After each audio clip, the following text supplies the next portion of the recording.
changing. And those that are prepared have a very bright future in front of them, while those who don't actually prepare to be a better buyer representative and be able to master getting that representation, helping your clients to, number one, understand the value that you bring to the table to the point that they actually enter into a contract with you, the future is bleak. But for those that master this skill set, the future will be brighter than ever. I'm excited to introduce to you today a guest who is teaching this all over the country on how to master this one skill set that will open up future possibilities for you.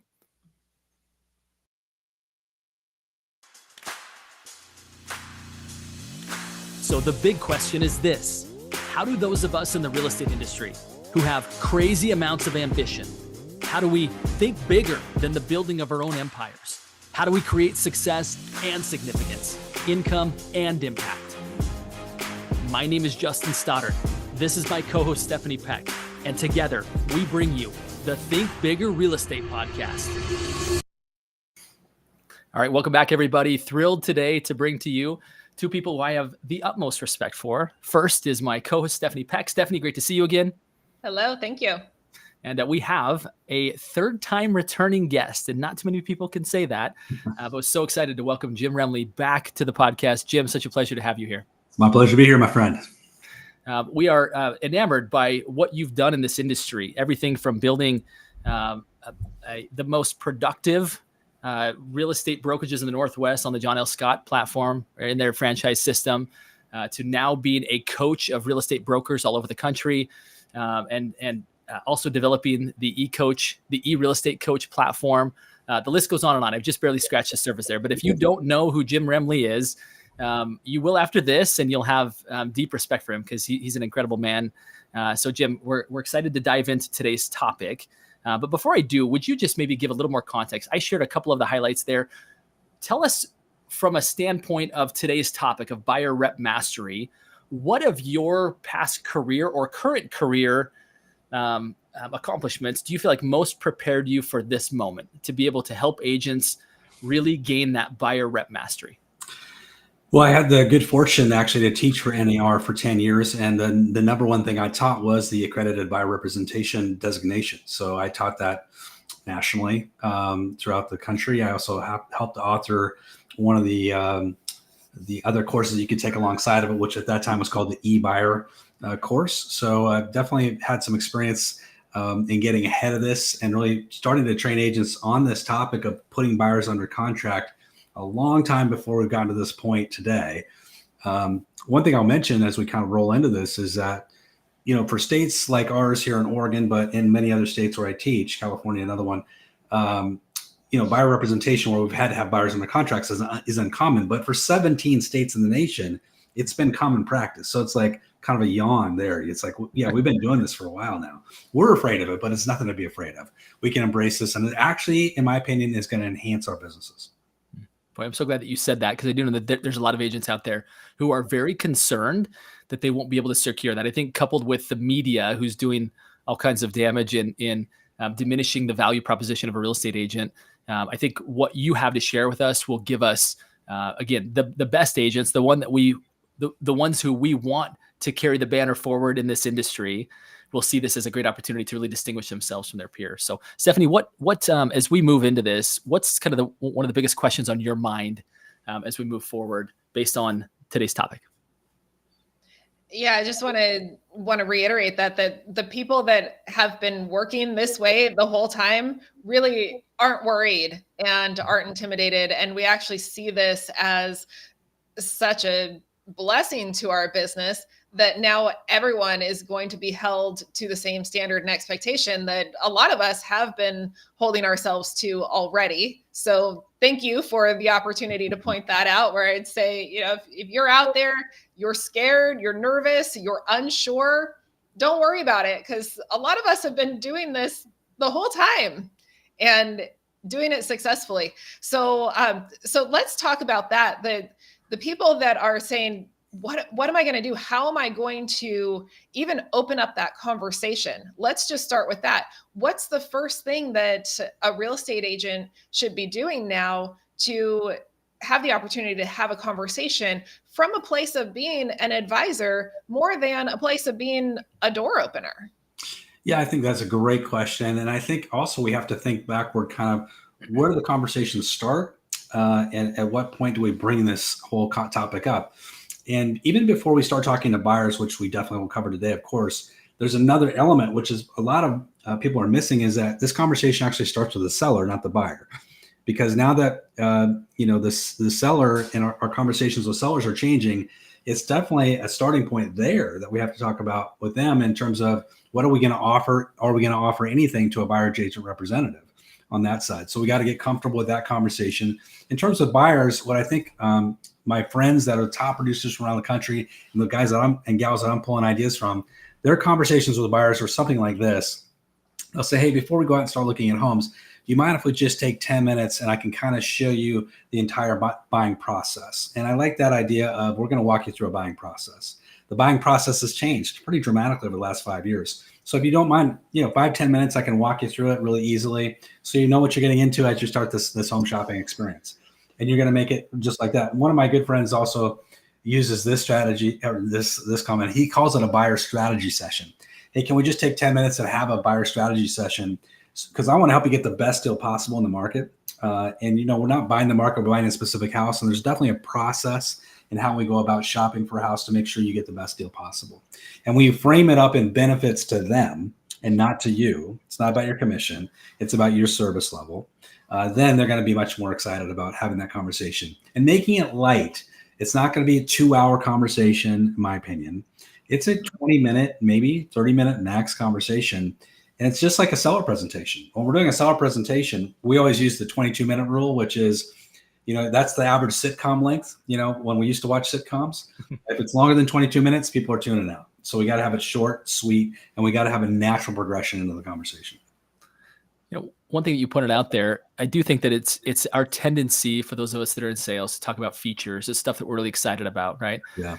What I heard you say is that we need to go to the benefit. Yeah. You talked about the benefit to the clients, right? Yeah. What are some of those benefits, Jim? If you were to point out to say, how does this benefit the consumer? What would you say would be kind of the top of the list of those items? Well, when we're doing a buyer presentation, we got to treat it just like we do a seller presentation, which is most of us are trained, and we should be doing this at a high level, to use a visual presentation of some kind, right? We're going to say, hey, here's all the things we need to talk about to get you top dollar for your house. Same thing with a buyer. Hey, here's all the things we need to consider to help you get the best deal for a house. And I'm going to frame it up by talking about what they want to talk about. Okay. And NAR makes this super easy for us, right? NAR studies this every single year. They give us this beautiful report, the NAR profile of home buyers and sellers. It's updated every single year. So we don't have to guess. We can say, this is exactly what the client wants to talk about, what they find valuable in a realtor. I'm going to read them off because I got them right in front of me. I'm going to give you the top 5. Okay. Number 1, helping find the right home to purchase. So obviously that should be the number 1 thing we talk about in our buyer presentation. How are we going to help you find the right home to purchase? Helping buyer negotiate the terms of the sale, obviously negotiation, helping with price negotiations, helping with paperwork, helping to arrange financing. That's the top 5 things. So I want you to think about, in my presentation, my process conversation, am I talking about those 5 things as the primary starting points? We can get into everything else, but that's got to be the primary. Sometimes we get off track and we talk about what we think is important. It's not what we think is important. It's what the client thinks is important, right? So I think that's really, really key. It's just focusing on leading with the client need. Stephanie, do any of those surprise you when you hear those top 5? I know you're very in touch with your clients, are in conversation with them all day, every day. But do any of those stand out to you as like, oh, that's interesting. I wouldn't have expected that one to be on the list. The key piece was number 1, help me find the right property. And I think that real estate agents have leaned on technology a little too much and allowed our clients to lean on technology a little too much, to where we often don't credit ourselves to finding the property. We are letting the client do all the research and finding properties, and then they just text them to us late at night and say, we want to see this. And we say, okay, great. What time? So it's very key. I love that you said that the client still sees that as the number 1 responsibility of a real estate agent and the number one resource that we can bring is finding the property. It's so much more than just you download your favorite app and shoot me a text with what you want to see. And I will say that, like Stephanie, I've done a lot of social media posts around the NAR settlement. And I'm going to tell you something. What happens is everybody piles on. You get a lot of trolls out there that pile onto this. And what they all say is, why would I pay a realtor $10,000, $20,000 to open a door for me? I can do that myself. Or to find me properties, I can do that myself by going to Zillow or Realtor.com. I don't need a realtor. And the problem is that there's some realtors that's getting their psyche and they're saying, well, maybe I'm not worth what I'm worth. And we've got to unwind that and unpack that and say, wait a second, we can bring a ton of value to the search process. It's not just about them going on Zillow or Realtor.com. There's so many more ways we can add value. And I just want to give you this thought process on when we're building our presentation. I've got 12 things you should have in a presentation. When you're building that out, you need to think about the proprietariness of each category. So when we talk about the search process, that can be very like commoditized. Everybody can do it the same way. Realtor.com, Zillow, MLS, your website. Everybody has access to IDX feeds. How are we going to make a proprietary process behind that? That's unique to us. And so my conversation with buyers would be something like this. Hey, Stephanie, one thing that we do when we're searching for properties is we put your property search criteria into a system, of course. We search MLS like every other agent. But we're going to go much deeper than that. I'm going to leave no stone unturned. And that no stone unturned conversation is key. So I'll say, we're going to also look at for sale by owners, things that are not listed on the open market, but they're privately listed. Expired listings, the properties that have come on the market, but they're now off the market. I'm going to network with the top 10% of agents in the market that are doing 90% of the business. We're going to see if they got any coming soon listings. If you got a specific area that you're interested in, like a neighborhood, I'm going to canvass that neighborhood. My team and I will go through that neighborhood and see if there's anybody that's thinking about selling that may be on the fence that we can bring to market for you. So we're going to leave no stone unturned. Now I just added proprietariness to this. And right there, just by that conversation, I'm beating 99% of the competition who's never going to have that conversation. It was beautiful, Jim. It's interesting, Stephanie, because I had the same question about, not question, but the same one stood out to me, that's what consumers value the most. Because even though we all know what Jim just described as true, consumers don't necessarily feel that way. At least we don't think that they do. So it was alarming to me to hear that that's actually what they value the most. And your points there, Jim, is the fact that when people are simply shopping, right? Shopping per se, window shopping on Zillow and these other places. I think Brett Gove said it best when he said, this is like shopping for leftovers, right? It's like this is not the best inventory out there. It's what's left over. Yeah. And what you just described, Jim, is a very tactical way to help people to recognize that when they get us, they get access to all the information that they don't see, that they'll never see, right? Yeah. And it's super interesting.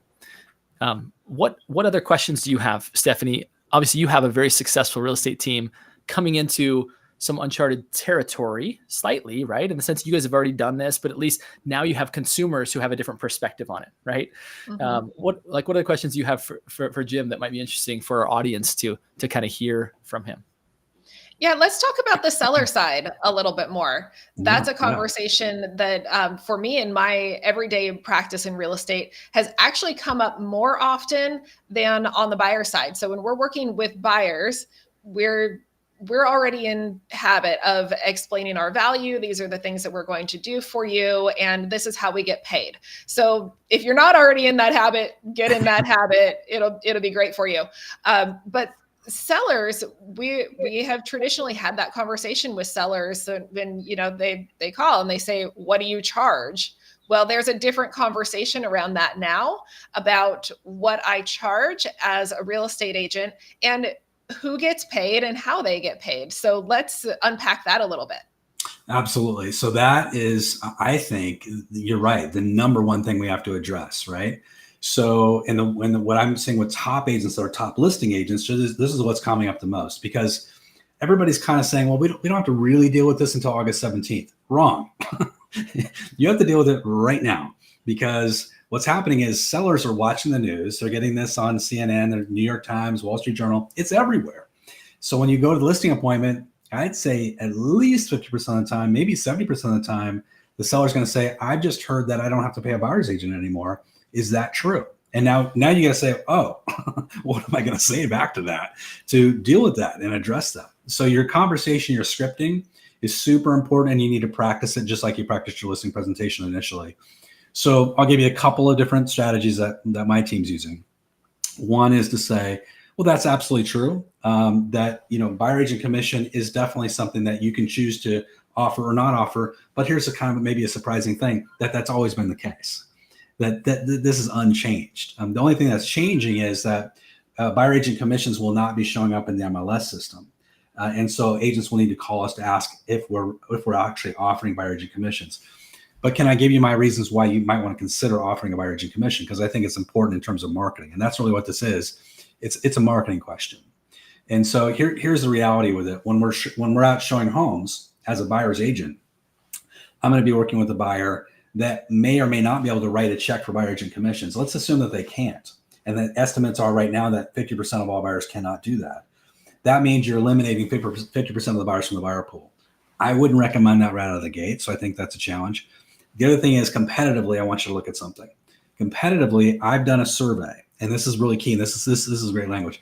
I've done a survey before I got the listing of every property that is sold around your property over the last 6 months. And I looked at what every seller was offering in those cases to buyer agents. There's a variance, but here's one at 3%, here's one at 2.5%, here's one at 2%, whatever the numbers are. Your call, what you want to offer. Here's my recommendation. The ones that sold the fastest were offering this. And inevitably, it'll be a higher commissions. And you can say, so you can make your choice, but in terms of competitive nature, I would say I would probably be in this range if it were my house. Your call, your choice. And you just put it out there and you give them good logical explanation for it. Most of them will come along. So that's one, I call that the commission survey approach. The other approach is to get back to how they bought the house. So if I was talking to Justin, I'd say, Justin, let me ask you a question before I answer your question. When you bought this house, did you write a check for your buyer agent representation costs, or did the seller pay for it on your behalf? Yeah, seller paid for it. Yeah. At that point, when you bought the house, would you have maybe had the money to write that check? Because most buyers wouldn't. Yeah, no, I wouldn't have. So here's the way that most real estate transactions occur. And that is that the seller pays the buyer agent representation costs for one key reason. It's because that allows the buyer to finance those representation costs into the transaction. Just like when you bought the house. What happened is you paid the seller's price, which included representation on your side. And that allowed you to finance that cost over 30 years because you couldn't afford it as a buyer. Most buyers can't either. So if we choose not to offer it and that's your choice, then what's going to happen is you're going to eliminate a big chunk of buyers that just like you couldn't have bought the house. So I wouldn't do that. I would just, make sure you have it in your mind that you know what it is that we're going to be spending here. And it's just a part of your transactional cost. And our price covers that cost, just like the seller did in your case. I think that's another great way to handle that conversation. There's a million strategies out here around this. Those are just two of mine.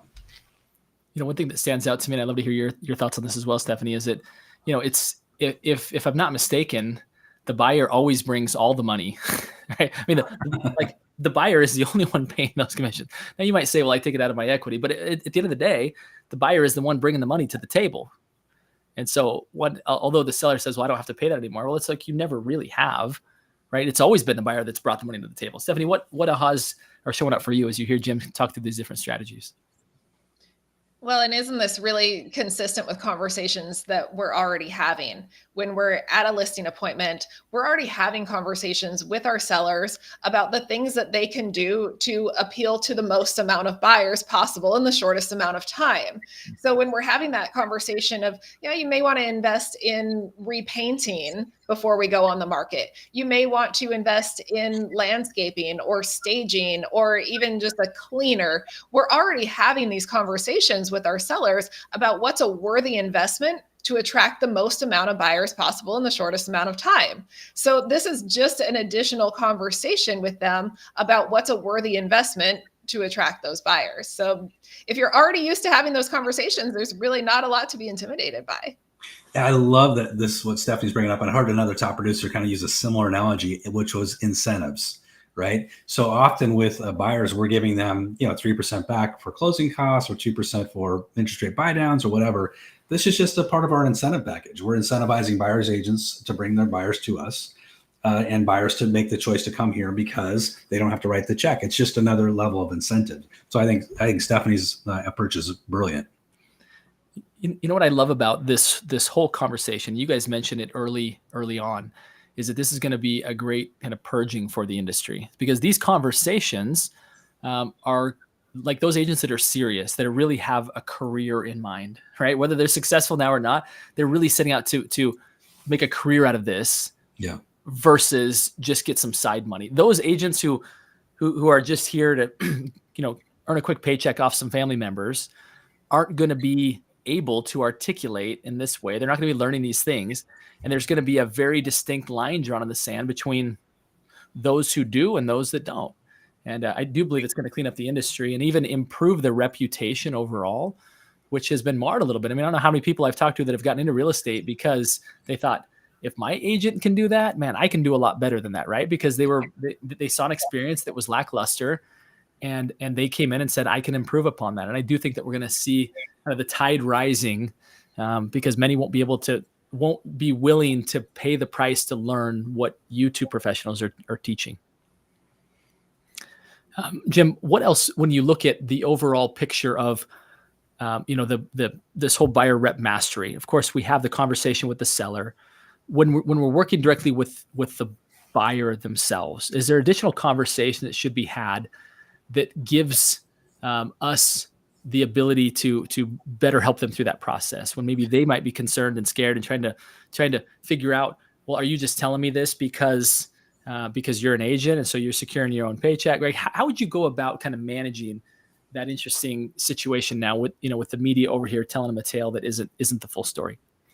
Well, I think that at the end of the day, when you get down to that buyer presentation, you've lined out your 12, proprietary services you're bringing to them that is going to highlight your service level and why they should be working with you. At the end of the day, you're still going to have to talk about, buyer agent representation and getting a buyer representation agreement out, which is the scariest part for agents. Agents are fearful of bringing that document out. Now, keep in mind, they shouldn't be, because at the end of the presentation, if I'm working with you, Justin, I'll say, hey, there's 12 things you feel comfortable with that. And do I feel like the kind of agent you want to work with?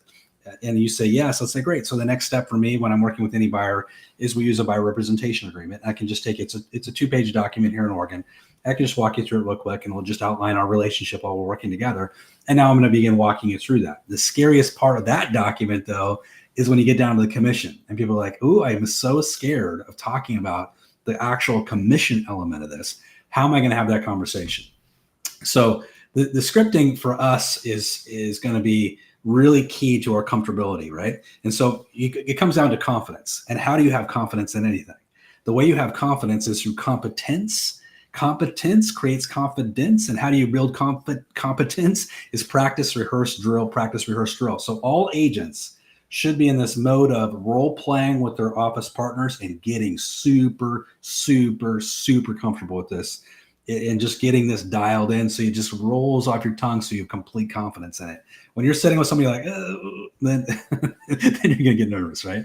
So what's the script going to be exactly? So for me, I'm just going to say, hey, you know what? And this is what I call the success fee.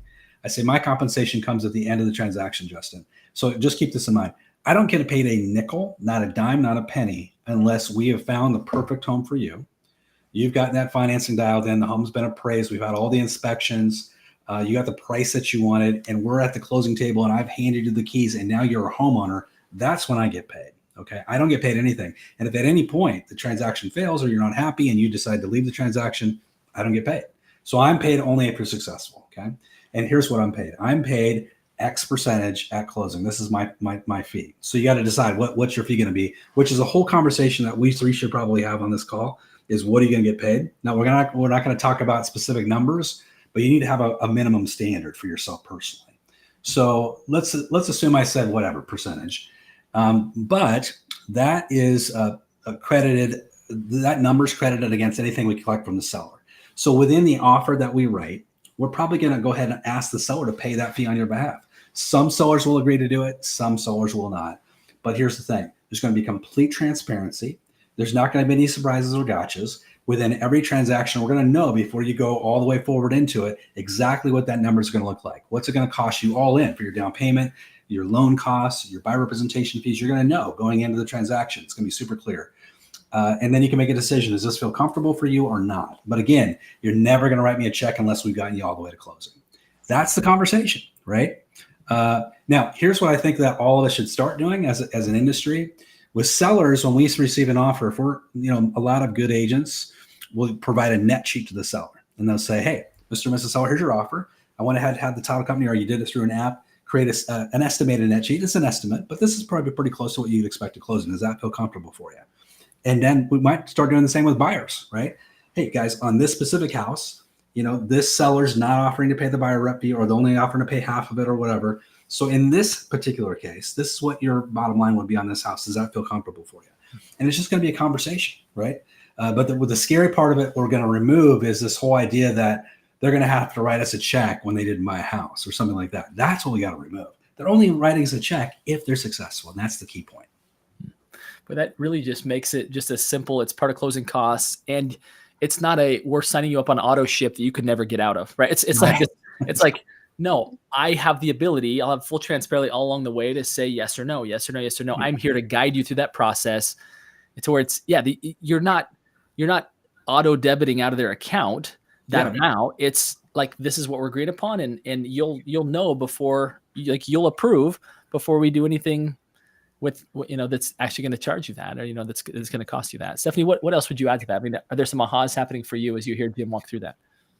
I just love the idea of showing them that I only get paid when you are successful. And it continues to put it back on, this is about you and what you want and how I am able to help you get there because of my experience and my education and my resources that I have access to that you don't on your own. So we only win when we both win together. No one wins separately. And I love that marriage essentially during the transaction that is showing someone, I'm not going to get paid unless I help you be successful in this transaction. I mean, I wish I could have that with everybody that I hired for everything. Exactly.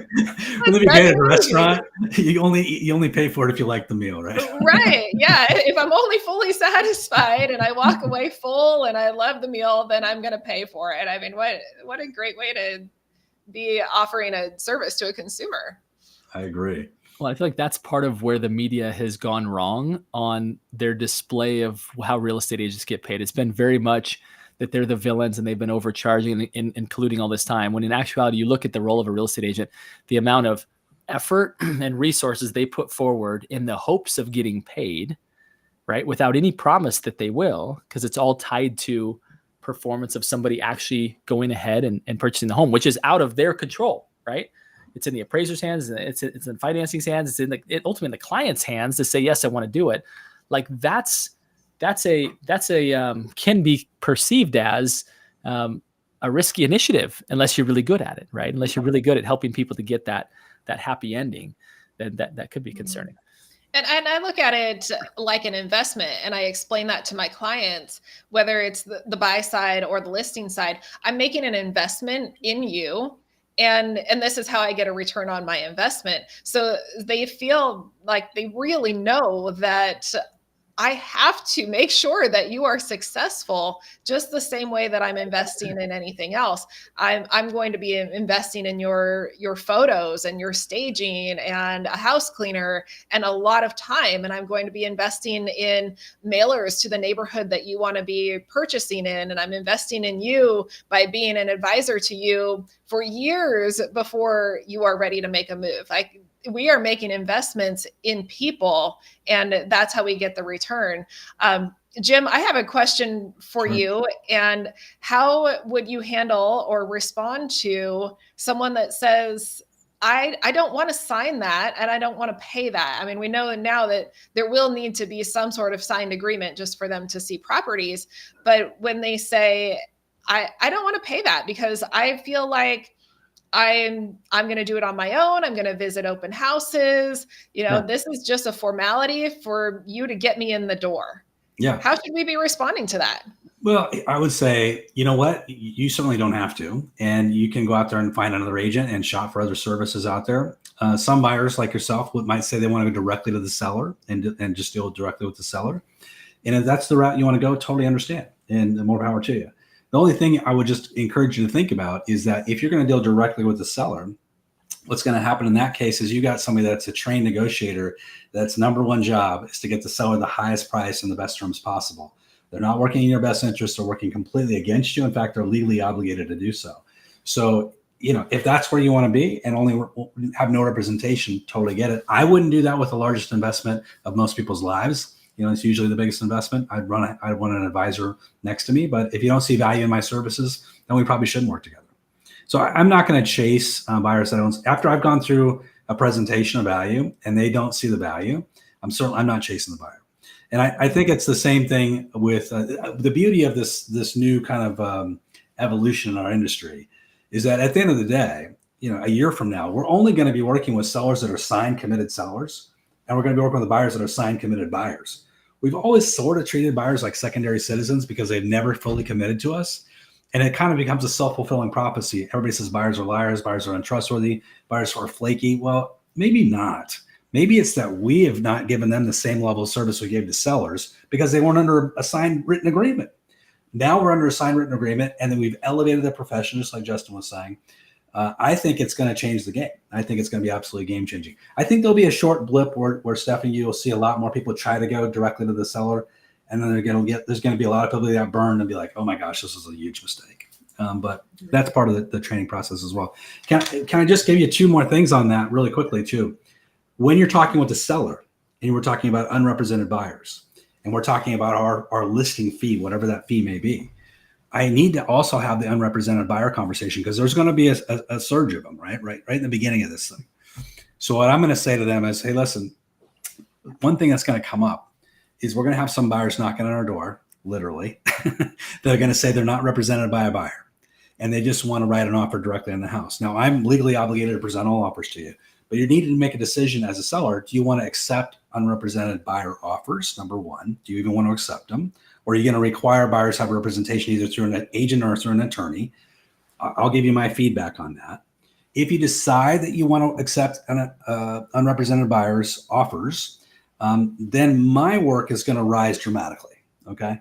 Because I'm going to be doing basically twice the work. I'm going to have to handhold them through escrow. I'm going to have to handle them through the financing process, the appraisal process, the inspection process, all that process. Somebody's going to have to talk to them and walk them through. So if we are going to accept offers from unrepresented buyers, my fee will have to be a little bit more in that case. It doesn't have to be a full fee, but it's got to be something. If I was charging 2, maybe it's 3. If I was charging 3, maybe it's 4. I'm not price fixing, but there's got to be some number there that you're attaching to these unrepresented buyers. Flip side, I was just working with one of my coaching students who's tracking unrepresented buyers right now because there's a rise with him. 70% of the deals that have come in unrepresented have failed. And so he can speak to that and say, 70% of the deals that come in unrepresented are failing. Are you sure you want to accept that? Because we're going to be basically taking the home off the market. And there's a 70% chance these things are going to fail. I wouldn't do that. I'd require representation. This is what his conversation is with his sellers. But I think anybody that's listening out there that doesn't have those numbers yet, you could say there's maybe you can give us specifics as to what part of the country that was in, Jim, if you're open to that. East Coast. But I think anytime you can pull real data like that doesn't sound overly, it could even be like, 71% up. Like if you can get to a real number, the more believable it sounds to the consumer to where they realize the fact that as a fiduciary, your responsibility is to protect them, protect their interests. Yeah. And if you're not having that conversation, in my opinion, you're not doing that because you're telling them that everything's going to be the same as if they were represented, as if they were not. And that's not true. I think we all know that. Yeah. So Jim, before we go any further, I want to be sure and point out the fact that you have a free offering for the audience, which is a course. Let's get that out real quick before I forget to it, or people pop up, before we get to it. How can people learn more about you, find more Jim Remley? So if you guys want to check my my whole platform out, we have a program called erealestatecoach.com. You can also find that on all of our social handles, but eReal Estate Coach focuses on brokerage coaching and agent coaching for brokerages and team leaders, is specifically around recruiting and retention and profitability. Right now, we've got a free webinar there called Rockstar Recruiting. It's a 2-hour seminar all about recruiting and pulling the best ideas and scripts and texts and emails and video from around the country from top recruiters. So you can actually tap into that. So you can just hop in there and take that free course there. So it's erealestatecoach.com. If they go there, they'll be able to find it. Yes, they can. Thank you. Very good. Stephanie, what's in fact, I want to put, we have a comment here. We have Catherine Belleville is applauding probably something that Jim or Stephanie said, I'm assuming. But anyway, appreciate the feedback, Catherine. Stephanie, as we kind of drawing here closer to the end of the episode, what other absolute nuggets of gold and wisdom can we extract from Jim's brain for our audience? What else is on your mind? What's really standing out to me is, Jim, you say these things so easily. They just come right out, almost like you've practiced it before. Yes. Right? And you know where I'm going with this. I mean, what a great offering that you have for our audience that can learn more of these tools to success that you're offering. But let's talk about how you get to that point. You didn't just wake up today or before we got on and said, what the heck will I talk about? If they ask me this question, I have no idea what I'm going to say. Take us through that a little bit, because I think that's really important that we all get really confident in these conversations. Yeah. So we've all heard of Malcolm Gladwell, the author of the book Outliers, hopefully. And Malcolm has in there that 10,000 hour rule, which we've all heard of, which is to become a master at anything, you have to practice something 10,000 hours, right? So when I challenge agents that are in our coaching system, I'll ask them, with your listing presentation and now your buyer presentation, truly, honestly, how many hours have you practiced that in 2024? Have you practiced it 5 hours? Have you practiced it 10 hours? Have you practiced it 50 hours? To become a master, we have to level up on practice, right? Practice makes perfect, and that's absolutely true. Now, the way you practice is important, though. So I'm going to give you my tools for practice really quickly. Number one, you should memorize a script, and people hate that, but it's memorization that leads to internalization, which leads to personalization. And that's just muscle memory. Well, if athletes have muscle memory, that's how they become world-class athletes. Musicians have muscle memory, right? It's how they become world-class musicians. Salespeople, the greatest salespeople on earth, have sales memory, and it's the same thing. They have muscle memory when it comes to sales because they've learned scripts and they now personalize it and they internalize it. And it sounds like it's coming off the cuff. It sounds like it's just like so natural, but it wasn't in the beginning, right? It wasn't day one when they were green as grass getting into the industry. So the fastest way to learn something really, really good, get a script you like, right? Something that resonates. If you don't like it, make it your own, make it in your own voice. Then take out your phone. I got my phone here. Record yourself saying the script. And maybe that's your entire buyer presentation. And you're going to record it and you're going to hate it. You're going to hate your sound of your own voice. It's okay. You're going to listen to that in your car through your Bluetooth every day for at least once, but hopefully 2, 3, 4 times a day for the next week. At the end of the week, next Monday, come back, re-record yourself. You'll be way better the second time. You can do that for 4 weeks straight, and you're going to become so much better, so much faster, and just more effective on your presentation than any other thing you can do. So that's my really quick message on memorization. Super good. I think anybody that's not doing that, again, you're choosing to be on the wrong side of the line. As this industry goes through its upgrade, you're going to be one of those who sits in front of a buyer and they aren't going to be able to see the value, and they're not going to want to, right, actually partner with you, right, and do business with you. Jim, obviously there's the conversations that are happening individually with our clients. Yeah. There's also the public persona, right, of what we're putting out there. If you could guide somebody to say, what should one be saying to the public sphere, social media, emails, etc., that maybe sets them up to have more successful one-on-one conversations when that time comes, what would you craft, or what would you say would be the most effective things that one should be sharing? Well, the number one thing you have to realize is that, your sphere of influence, the people that you think are the closest people around you, the one that should be sending referrals, statistically, they know 12 other realtors. Okay.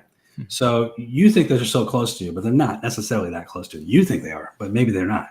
So the question mark is, they're getting all this information, most of it wrong, around the NAR settlement from the news media. What have you done since this came out in March? What have you done since March to educate your sphere about this topic specifically? So I would encourage you to get up and talk about this. Don't be afraid of it. Get up there and get in front of it and do a series of videos around this conversation, right? Explain to it, what does it mean to a seller? What does it mean to a buyer? What's the best practices? What are you going to be, how's your business going to be done differently today?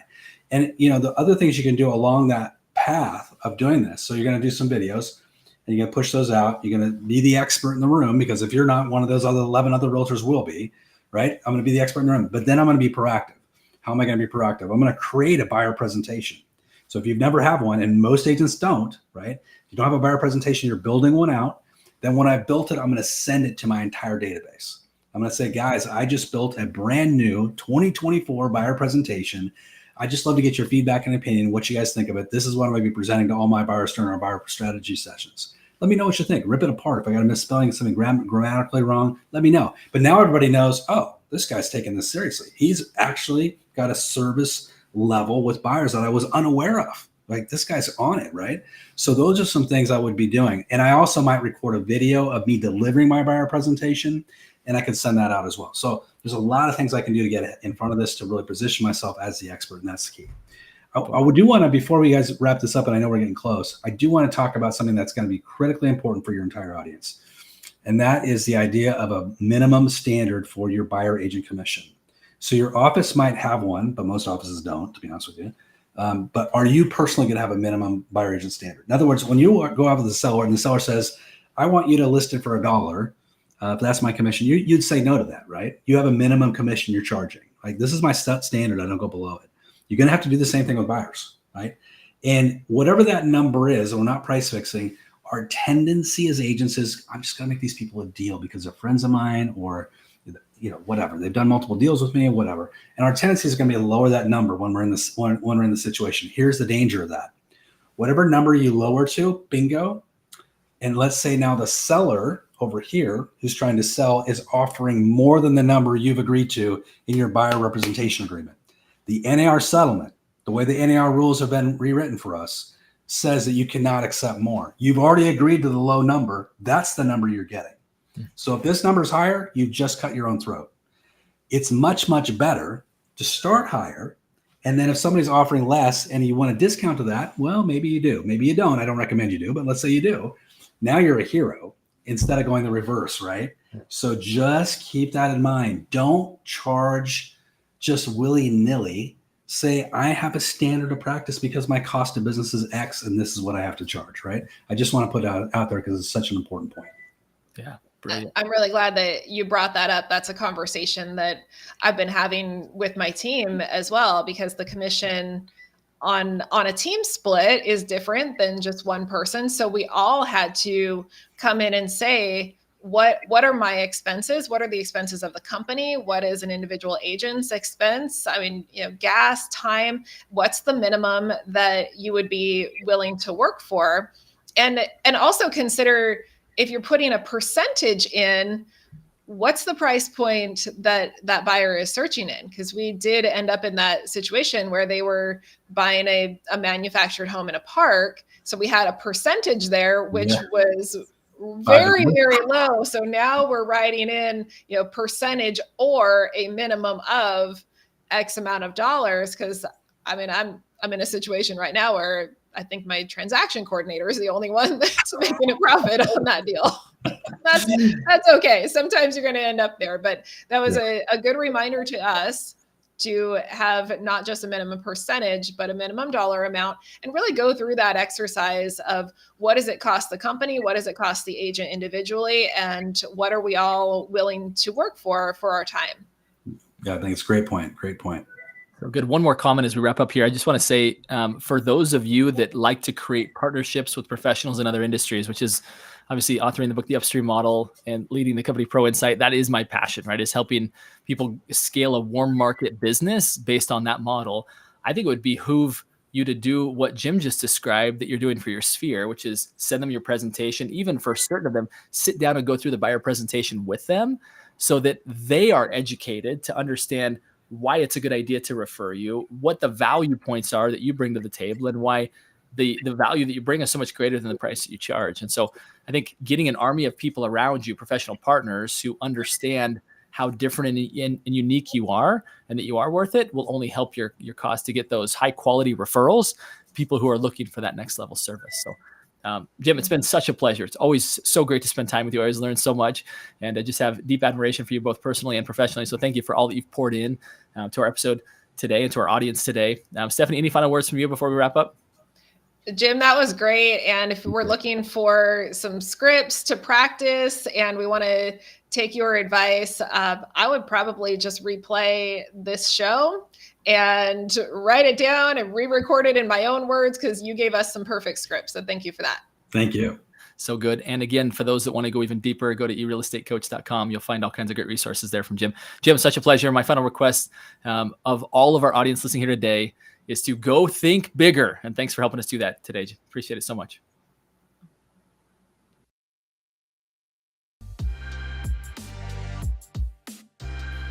Before you go, we've got one more invitation for you. We all know that listening to a podcast is not enough to help you to become a big thinker and high achiever. We must take action. So the very first step, think about one lesson learned from this podcast that you'd like to apply, and send it to us in the form of a direct message at Think Bigger Real Estate. We look forward to hearing